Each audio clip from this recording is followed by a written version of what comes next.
आज हम +1 का जो सीबीएसई का सिलेबस है ऑल इंडिया लेवल का, वो उसका हम एक चैप्टर करेंगे कोरिलेशन। तो ये कोरिलेशन क्या होती है, कैसे होता है, क्या मतलब है, क्या टाइप्स हैं, ये सब हम डिस्कस करेंगे। सबसे पहले हेडिंग बनाऊंगा कोरिलेशन। कोरिलेशन को हम स्मॉल आर से डिनोट करते हैं। तो कोरिलेशन होता क्या है? सिंपल वर्ड्स में it is the relationship between two और मोर देन टू वेरिएबल्स। दो या दो से ज़्यादा वेरिएबल्स में अगर आपस में रिलेशनशिप है तो उसे कोरिलेशन कहते हैं। ठीक है। एक और बात, the value of correlation lies between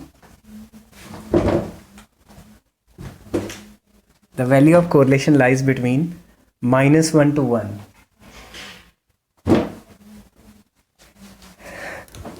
लिख देता हूँ, the value of correlation lies between -1 to 1। Correlation की वैल्यू 1 और -1 के बीच में ही आनी चाहिए। अगर इससे ज़्यादा आंसर आ रहा है, इससे कम आ रहा है, तो समझ लो कि आपका आंसर गलत है।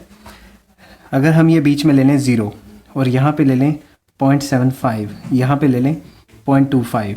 सिमिलरली अगर हम यहाँ पे ले लें -2.5 -0.75, कोरिलेशन 0 का मतलब है नो कोरिलेशन। अगर हम देखें ये -1, कोरिलेशन -1 का मतलब परफेक्ट नेगेटिव कोरिलेशन।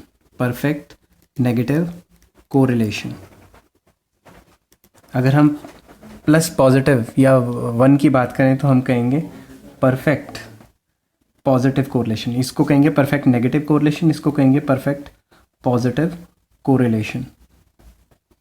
अगर कोरिलेशन की वैल्यू -1 से 0.75, -0.75 या 1 से 0.75 आ रही हो, तो इसके लिए हम एक टर्म देंगे कि there is high degree of correlation.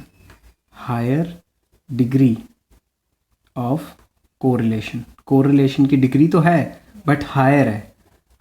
तो इस साइड से नेगेटिव डिग्री हो जाएगी, इस साइड से पॉजिटिव डिग्री। तो अगर हमने इस साइड आंसर आया तो हम कहेंगे high degree of positive correlation, इस साइड से आंसर आया high degree of negative correlation. अब अगर between this and between this आता है तो हम क्या कहेंगे उसको? तो हम कहेंगे मॉडरेट डिग्री मतलब रिलेशन है बट इतना भी कोई खास नहीं है। और अगर बिटवीन दिस टू दिस इसके बीच में आता है तो हम कहते हैं लोअर डिग्री के रिलेशन तो है बट इतना ज़्यादा नहीं है। और 0 पे तो in fact there is no correlation. तो ये सिंपल वर्ड्स में आपको बताया कि डिग्री ऑफ कोरिलेशन क्या होता है। इसके बाद हम डिस्कस करेंगे टाइप्स ऑफ कोरिलेशन। तो ये टाइप्स ऑफ कोरिलेशन क्या है? Types of correlation, there are many types of correlation. First is positive correlation. Positive correlation एक ऐसी सिचुएशन है जिसमें एक वेरिएबल के बढ़ने से दूसरा भी बढ़ेगा और एक के गिरने से दूसरा भी गिरेगा। Positive relationship. तो जब भी पॉजिटिव कोरिलेशन होता है तो हम एक्स और वाई का अगर हम डायग्राम बनाए तो ये पॉजिटिव स्लोप होगी। नेक्स्ट आ जाता है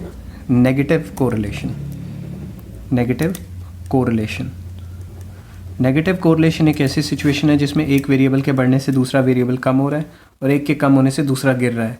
इसमें नेगेटिव स्लोप होनी चाहिए एक्स और वाई के बीच में। तो अगर एक के बढ़ने से दूसरा अपोजिट डायरेक्शन में जा रहा है तो हम उसे कहेंगे there is a negative correlation. Next topic आपका आ जाता है थर्ड पॉइंट है आपका in fact simple correlation. Simple correlation क्या है? सिंपल कोरिलेशन एक ऐसी सिचुएशन है जिसमें हम बिटवीन टू वेरिएबल्स ओनली, सिर्फ दो वेरिएबल्स के बीच में स्टडी करें तो उसे हम कहते हैं सिंपल कोरिलेशन। +1 के सिलेबस में सिर्फ सिंपल कोरिलेशन के ही फॉर्मूले हैं। Next is partial correlation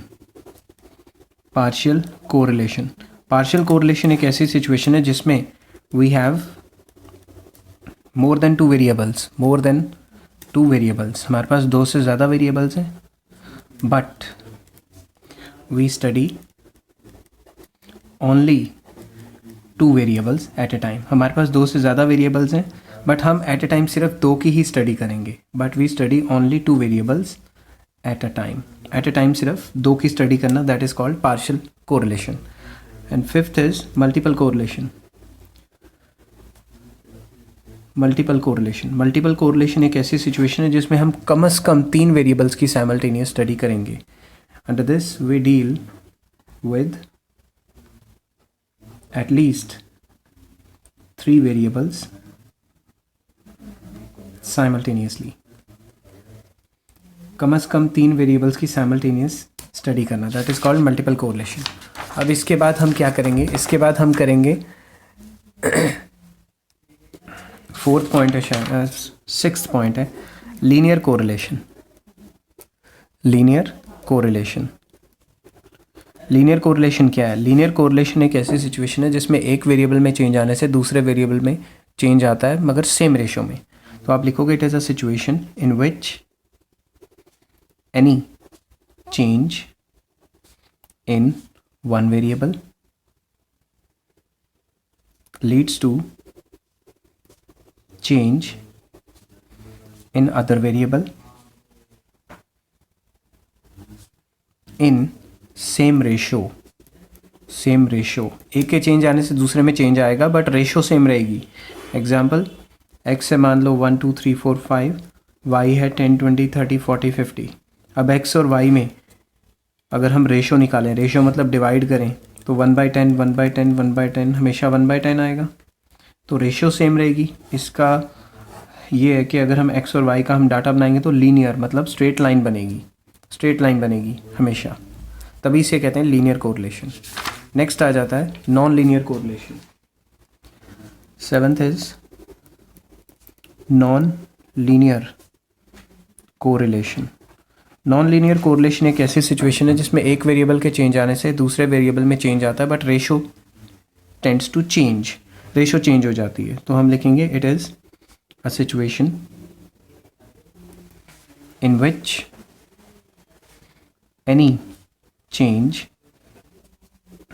in one variable leads to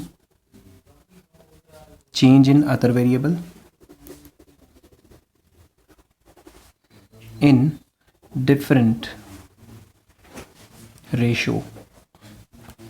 example, x and y.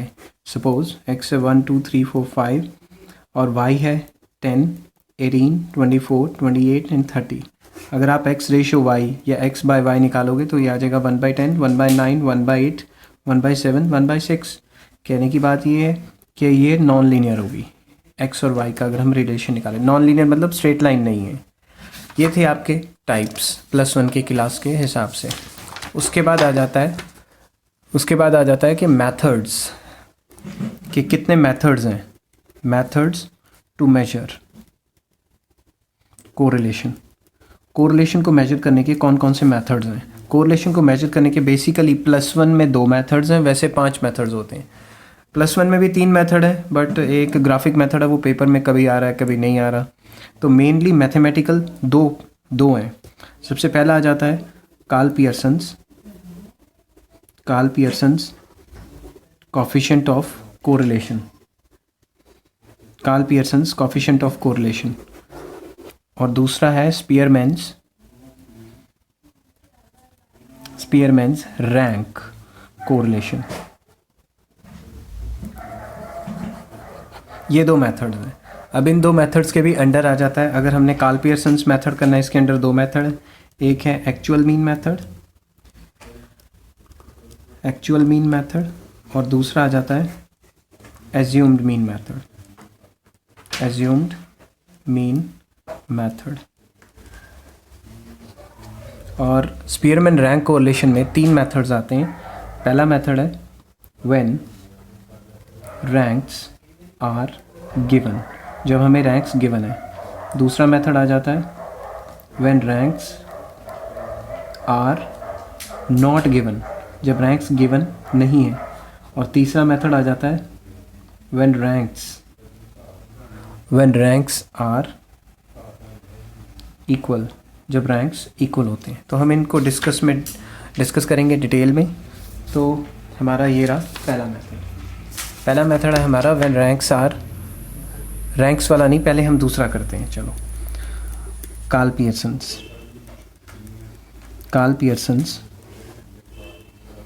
Pearson's coefficient of correlation में पहला मेथड करते हैं हम actual mean method. Actual mean method हमें क्या कहता है? ये कहता है correlation is equals to sigma small x y divided by under root sigma small x square into small y square. अब ये स्मॉल एक्स क्या होता है? स्मॉल एक्स होता है x minus mean and small y होता है वाई माइनस वाई मीन। +1 के लिए ये फॉर्मूला इनफ है। वैसे तो हम इसको मैनिपुलेट कर सकते हैं ग्रेजुएशन पोस्ट ग्रेजुएशन में आगे। सपोज आपको एक्स एंड वाई दो वेरिएबल्स दिए हुए हैं 10, 30, 20, 40, 50 एंड वाई दिया हुआ है मान लो 8, 6, 4, 2 और 10। सबसे पहले हम क्या करेंगे? एक्स मीन और वाई मीन निकालेंगे। यहाँ से निकालो सिग्मा एक्स, सिग्मा मतलब एक्स का टोटल, ये आ गया 150। तो एक्स मीन कितना निकला? एक्स मीन का क्या फॉर्मूला होता है? Sigma x by n. तो ये आ गया 150 divided by n number of item 5 that is 30। अब स्मॉल एक्स क्या होता है? X minus x mean. ऊपर लिख लो कि एक्स मीन कितना निकला है 30। अब हर एक को 30 से माइनस करो। 10 माइनस 30 कितना हुआ? -20। 30 माइनस 30 0। This minus 30 10 minus 10 10 20। फिर उसके बाद x का स्क्वायर कर दो। x का स्क्वायर करो, ये आ गया 400, ये आ गया 0, ये आ गया 100 100 400। इसका टोटल करो, ये आ गया सिग्मा एक्स स्क्वायर, ये कितना हो गया 1000। एंड नेक्स्ट स्मॉल वाई क्या होता है? Capital y minus y mean. अब क्या बाय एन। अब y का टोटल करोगे सिग्मा y आ जाएगा that is 30 by number of items 5, तो y मीन आ गया 6। तो ऊपर लिख देते हैं y मीन है 6। तो हर एक को माइनस करना है। 8 minus 6 is 2, 6 minus 6 0 that is -2 -4 and 4। फिर हम क्या करेंगे? y का स्क्वायर करेंगे। अब स्क्वायर करो इसका, 2 2 4 0 4 16 16। अगर हम सिग्मा y स्क्वायर करते हैं तो 20 20 40। लास्ट में हम निकालेंगे x y, sigma x y. इसके लिए x ये है हमारा और y ये है। This multiply by this -40, this multiply by this 0, this multiply by this 20, this multiply by this कितना आया इसका -40, this multiply by this 80। Sigma x y. अगर हम सिग्मा एक्स वाई करेंगे ये 80 और ये 80 तो गए, आंसर तो 20 रह गया। तो अब हम क्या करेंगे? इसको अगर form under root of n into sigma d y square minus sigma d y का होल स्क्वायर। तो dx क्या है? dx है हमारे पास x minus A and dy क्या है? y minus A. a क्या होता है भाई? a is assume number. Assume mean कह लो, एज्यूम नंबर कह लो, कोई फ़र्क नहीं पड़ता। सपोज़ x है हमारे पास, ये कोई भी नंबर ले सकते हैं हम, और y है मान लो 11 12 2 5 9। अब हम क्या करेंगे? अब हम करेंगे dx क्या होता है? x माइनस ए। कोई भी एज्यूम कर सकते हो। सपोज़ हमने 5 कर लिया तो हम लिखते हैं एज्यूम नंबर इज़ 5। तो हर एक को 5 से माइनस करो, 3 माइनस 5 -2, 8 माइनस 5 3 0 -1। इसको 5 से माइनस करो 4। टोटल करेंगे कितना आ गया? सिग्मा dx कितना आया? 3 और 3 तो गए, ये आ गया 4। अगर मैं सिग्मा dx को एक नंबर दे दूँ तो मुझे सिग्मा dx कहाँ डालना है फॉर्मूले में? मुझे यहाँ डालना है, इसके अंदर। dx का स्क्वायर मतलब इसका स्क्वायर 4 3 3 9 0 1 4 4 16। टोटल करेंगे सिग्मा dx स्क्वायर आ गया, तो आ गया 10 है 20 30। अगर मैं इसको नंबर 2 दे दूं तो मैंने dx स्क्वायर कहाँ डालना है? इधर डालना है। n होता है नंबर ऑफ आइटम्स जो दोनों की हमेशा सेम रहेगी। अब dy क्या होता है? y माइनस ए। y में से कोई भी एज्यूम नंबर ले लो। सपोज़ हमने एज्यूम नंबर